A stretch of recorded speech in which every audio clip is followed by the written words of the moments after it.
Yan. So, dito mga Q ay Hugas, Sitio, Caguiao. Ayan. So, dito na yung huling sitio bago magkamaligan Batad.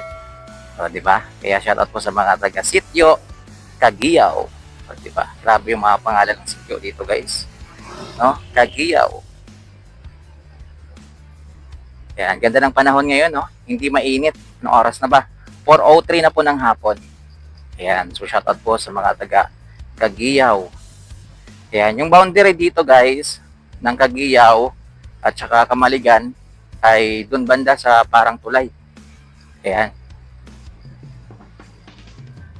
Yun o. Ginagawa pala yung kalsada dito. Diba? Ayos ah. Ayos yan para at least hindi na mahirapan. Kasi dati guys, maano talaga dito to, maalikabok. Ayan o. Maalikabok talaga dati dito to. Ayan, dadaan na naman tayo sa rough road mga ka-Q. Ayan. Dadaan na naman tayo sa rough road. Uy! Ayan o, dito tayo sa taas. Kaso baka... Ayan. Grabe yung tubig oh. Grabe yung tubig oh. Putik na eh. Ayan, so diba? Ngayon lang ulit to guys, naka ano sa baha, sa ganito, sa rough road.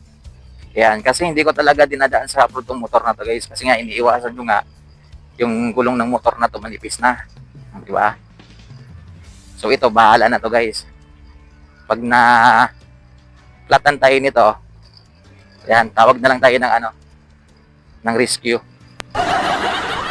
Ayan. So dito, rough road na. Pero sana dumating yung point na maging sementado na rin dito para hindi na mahirap. Kasi guys, pag tag-init talaga, grabe talaga yung alikabok dito guys. Ayan, maalikabok talaga to. Kawawa ka kapag truck yung sinusundan mo, kotse yung sinusundan mo, tapos nakamotor ka, kawawa ka talaga. Maliligo ka talaga ng alikabok.